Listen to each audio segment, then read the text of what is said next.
right, so some sidebar conversations are starting up this video about a picture that was taken that is currently on the Palm Beach Chess page on Facebook. You gotta take a look at that. Yeah, yeah. One kid looks really surprised with the O face, like, and another kid looks like a complete serial killer. So take a look at that. So see, comment on it, and we'll send you something cool. Just if you can find the picture and the couple hundred pictures that we have. But okay, on point. We're going to have a series of 4 videos. These are all games that I played when I was in my first year or 2 of playing chess. And it deals with not only the opening phase, middle game, end game, but we're looking at psychological errors that I made in the game. So to put it into context, this was the first game, I think this was probably about the 5th game that I played against an 1800 rated player. And growing up in Alabama, 1800s were really strong. And let's just go ahead and get started. And you can be the judge of if I made a mistake or not. So I had white, and as I was showing students games that I previously played when in my first year, basically every tournament I was playing different openings. Something that I don't recommend students do at all. But in the time period without a coach, the only way that I felt that I could learn was to try out things specifically that made me uncomfortable. That way, I would figure out why it made me uncomfortable, and I'd become a stronger player. So, in this tournament, I started off with one knight f3. I'd been playing e4 a lot, knight f6, and we quickly get to a position that you guys should recognize, which is anybody? Okay. It's a Queen's Gambit decline, absolutely. Now, he plays bishop b4 check, which is that good? Not really. And this is called I believe this is a weird Ragozin Queen's Gambit. After knight c3, b6, I take because my rationale was, well, you don't want to take here if he hasn't played this move. Because this bishop could come out here at some point. Now, he's already committed a move, meaning this bishop's going to go here, and if I force a pawn to be here, his bishop's going to be looking at this pawn, so it's a less effective piece. That's the rationale on when to take on d5. Pretty straightforward. Now, bishop d3, just putting pieces on normal squares. Queen c2. Castles. Now, the only thing that I feel that's out of place is this bishop. I don't think that black played accurately here. This bishop should be here to break the pin, so the knight could come to e4 and black's position would be okay. So that's why he fixes this problem. So he wasted a full move in the opening, so clearly white's a move up from a typical Queen's Gambit decline already. So white should be better. Now this is a key moment that will stop because a lot of you guys play this position, and this is where I start to see that players between 1200 and 1600 will screw up a position. You'll memorize the opening, you'll learn where the pieces go, and then you get to this position where you go, okay, all my pieces are on the squares where they're good. I know this. This is where you have to make a plan. And according to Grandmaster Kotov in his book, Think Like a Grandmaster, he said you need to come up with 3 candidate moves. Sorry, I got a student playing with pawns instead of paying attention to the lesson. Oh, no. Okay, now he's not playing with the pawns anymore. Okay, good. So, according to Grandmaster Kotov, we got 3 candidate moves you want to come up with in the position, compare them to each other, and then make a rationale on which is the best of the 3 choices. Adding to this, some great players, like Karpov, he has a famous quote where he says, when I'm playing a player of a certain type of style, like Tal, if I'm playing against a Tal who's super aggressive, I'm going to play the move that isn't necessarily objectively best, but I'm going to play the move that's so far against his style, it's going to make him uncomfortable. So Tal wants it nasty and aggressive. So Karpov would make it a simple position and go to an endgame. But then on the other hand, when he's playing against a Petrosian, who is super solid, he'll go super aggressive. He would always try to play the move that makes his opponent uncomfortable. So he would take even more into account outside of what Kotov recommended. Now, in this position, based off some context, what's a reasonable move? Knight b5, and say I just play c6, though.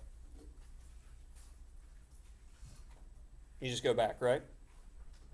Knight b5, it attacks a weakness, but after knight b5, c6, no problems. The knight has to return, and we've wasted a move. So it's one mover, but it's not sufficient in the position. Anybody else have any ideas? It's okay. I mean, that was one candidate move. You clearly didn't do two other comparisons. What was your other two? Rook c1 and e4. Okay. When we play e4, what does that do to the position? After e4, pawn takes, we're left with an isolated pawn, and a whole bunch of trades are going to take place. So I don't evaluate e4 as the proper plan here because it's just allowing a whole bunch of trades. No sidebar comments. So Rook c1, on the other hand, is the move that makes the most sense to me because this is where the action's going to be taking place when he plays c5. So putting a rook on an open file and helping with the queen makes the most sense to me in retrospective. Another plan is, like, in these positions, instead of the queen being on e2, on c2 rather, it goes to e2. This rook's on c1, this rook's on d1. We drop the bishop back to b1, and then we put the queen on d3. Everybody see all that? So that way you're threatening some nasty stuff on the h7 square. So that's probably the typical structure that you go for. I don't know if this is like a good move because like I don't know if the bishop would be like a good quality at the end because like, if you take the knight with the bishop. Okay, so you're thinking take the knight. Well, this is one of those comparisons. I look at this position and I go, this knight is a defensive piece. His main function is holding down the king side. If I capture him, he's just going to be replaced by another knight that does the same thing. But this bishop at any point in time can take this knight. So I deem that the bishop is stronger than the knight because it's an aggressively placed piece, and I don't want to trade him off unless I'm going to win something. Okay? So, in this position, I'll show you the move that I played. I played Rook e1. I just wanted to say hi. No, get out. You have some bands. Who is that? This is what happens when students don't stay in their teachers' classrooms. Okay. All right. Yeah. Doing live feed and people want to interrupt. So how do we evaluate Rook e1 based off of us talking about the position? It's wrong. Because I'm preparing e4 to make all these trades. Doesn't make sense in the position. Rook ac1 was better. So he plays Rook c8. Clearly, he's getting ready for the push that needs to be played in the position, c5. And then I played the other rook to c1. This rook, objectively, should be here. Why? When c5 is played, if I ever take, this rook's going to be hitting a weakness. That's the reason that rook belongs on d1. We don't play e4 in these types of positions. Okay, continuing. He plays knight e4. And now, instead of playing the best continuation, there's a little bit to calculate here. I take this way and play knight g3. Now, it's an open position. You don't want to trade bishop for knights. Pretty straightforward. So the better continuation is more than likely bishop takes e7. And after queen takes, what do we think? If you take, he takes back with a pawn. Knight takes d5, bishop takes d5. Any more guesses? You can let it sit there, or you can pressurize it. Ask it to go away. Or maybe consider knight b5 now, because the a pawn and the c pawn's being hit. So there are a few different ways to play here that are reasonable for white. Now going back to what happened in the game, I took and played knight g3. And my opponent, who is 1850, decides to trade off a good piece for a bad piece instead of just retreating with the bishop having the bishop pair, and being better. Now, one of the main reasons we're looking at these positions is to show you that an A player, players that are at this point 400 points stronger than you, aren't really that strong. They make stupid mistakes that are easy to understand constantly. That's why as a master, I love playing against 1800s. Put them away like nobody's business. You can too if you understand the types of mistakes that they're typically making. You had a question? Yeah, how come taking two pieces is like, I know the bishop was good, but like, why didn't you getting two pieces for one? So, in this position, Yeah, like once you I took, no, with the bishop, with the black bishop, when, yeah, when you move the knight there, why couldn't you just take? if I take here, he goes here, and when I save my bishop, I don't know if I want to do this or not.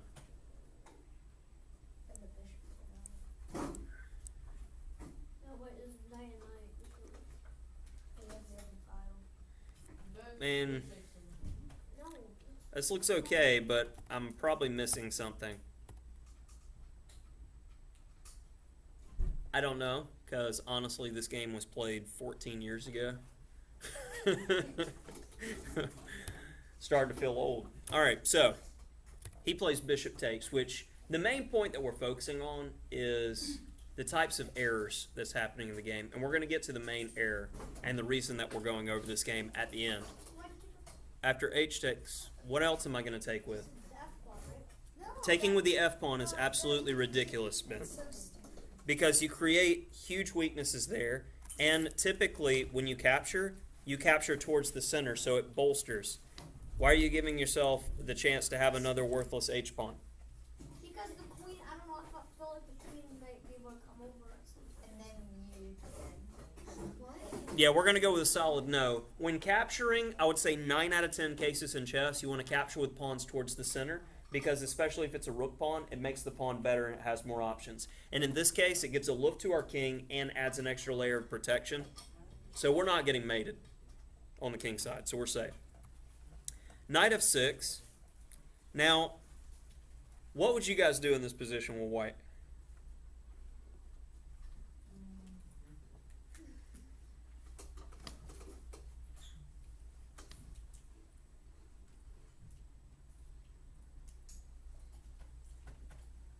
Ben, what would you do? I'm still thinking.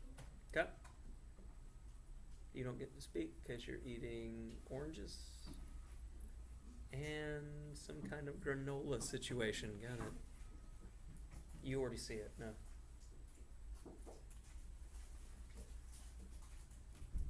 Oh, What? is it bishop f5? Yeah, bishop f5. And then you win a pawn. Yeah, because it just makes his rook go away. No, he just blocks, but then it's way too okay, what does he block? Okay, yeah, if he plays knight d7 after knight e5, that doesn't look fun. Death, it just was. So, bishop f5, and I'm pretty much winning on the spot. I missed it. Queen a4, because I was attacking another pawn. Well, you told us that there's something there because you're like, what's the move? But you don't know what was there to tell you that. So you probably didn't ask the question. a5? Of course not. I didn't know there was questions to ask. And then I find bishop f5 on the next move, and I saw it as soon as I played queen a4 and got frustrated. Now I'm not winning a pawn. So then I go back, and he's able to handle stuff. So then I improve my knight, so I'm threatening knight c6. And remember from looking at my games yesterday that I'm like pretty good tactically, but my openings needed work for a long time. Takes, takes. Queen c8. Takes, takes. Now, I blockade this pawn so it's not going anywhere, and I have a fixed weakness. So I feel really good about white's chances here. Every white piece is better than its counterpart because my e-rook is quickly going to c1, and white has excellent winning chances. So, knight e8. Knight d3. Now, I don't necessarily know about knight d3 so much. Right? So, He can't move this knight because I'll take on c7.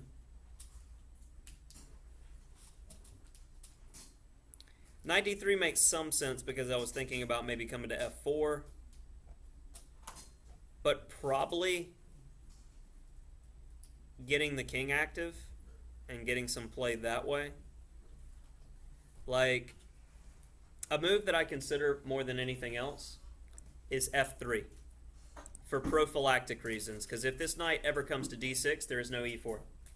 And also, I'm not pushing the b pawn because if he comes to d6, I can play b3. And Steinitz rule is if a knight has no forward squares, it's a bad piece. Plus, I'll be able to play g4, and I can gradually just slowly improve my position on the king side. And I feel like black's pretty bottled up, and he's going to have difficulties here. So, after knight d3, he plays rook d6. I play f3, g5, king f2. And g4 is definitely a much stronger move because it fixes the pawns. Now, at some point, this knight, if it's able to maneuver to f5, that's going to be with devastating effect. And this is one of the reasons we do knight maneuver puzzles. And we see it that quickly. And it's a slow plan, but it's a pretty devastating plan if you're able to accomplish it. So it's worth looking into. Okay? But I didn't know any better. King f2, f6. And again, the plan is still, but I play b4. b4 has nothing to do with the position, and in fact is a huge weakness because if he ever takes, it's worth sacking to get into the position and make his rooks active. So b4 is an in-game positional blunder. Instead of my opponent playing with some risk and going to the other side. Now g4. g3. Why is g3 bad? Let me ask you guys that.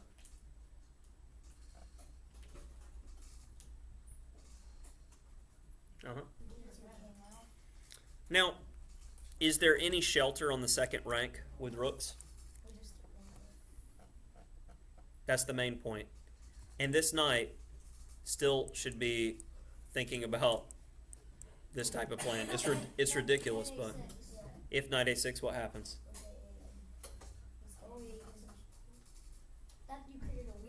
I did. b4 was horrible. I played g3. And we end up getting this position.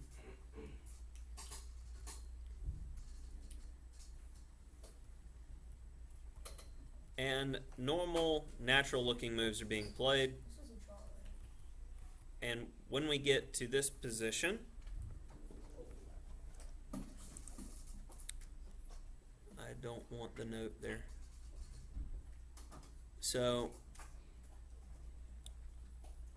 there. Now, in nationals, in the final game, we had a student who had 5 out of 6, and we had a position very, very similar to this. When pressure situations happen in games, you typically don't make the best decisions. We had another student make psychological errors. This entire series of lessons is going to be about, in pressure situations, why we make bad decisions.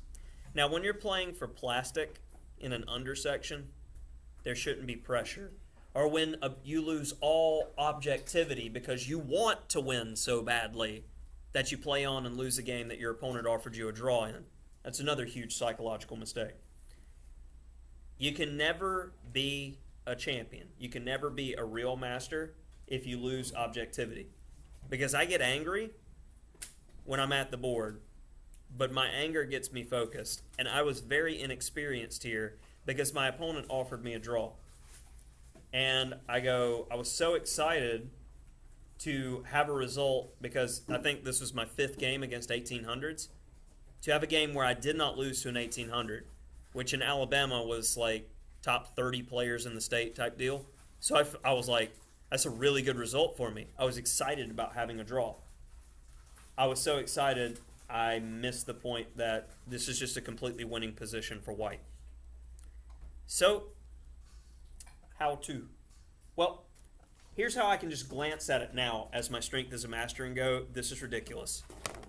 Because if this knight and this knight is gone, I have one passer and could create a second passer. He only has his king to be in two places at once. Win. How is there any confusion? Right? Of course, he doesn't have to trade, but with the knight on the board and sitting on b4, he's not making any progress at all. And I always have the potential to play that. Everybody got it? Okay, so that's going to be game one in the series that You accept it. Kasparov has a rule on draws. He says if your higher rated opponent, especially if it's a few hundred points, offers you a draw, it's because he knows he's going to lose. Let that sink in for a minute. If a higher rated player offers you a draw, he knows he's going to lose. Otherwise, why would you ever, like, if you're 1400, why would you ever offer a draw to somebody that's 900? Because you feel that you're going to lose if the game continues. This is why in every situation, if somebody offers you a draw, you should objectively look at the position. And honestly, you should try to play on. Because as a coach, I'm much more proud of a student who goes 100% in a position that they've objectively evaluated and they end up losing than a student who takes a draw in a position and you don't learn anything there. You don't grow as a player, and you showed fear. It's a horrible thing. If you want to be a real champion, you've got to put it on the line.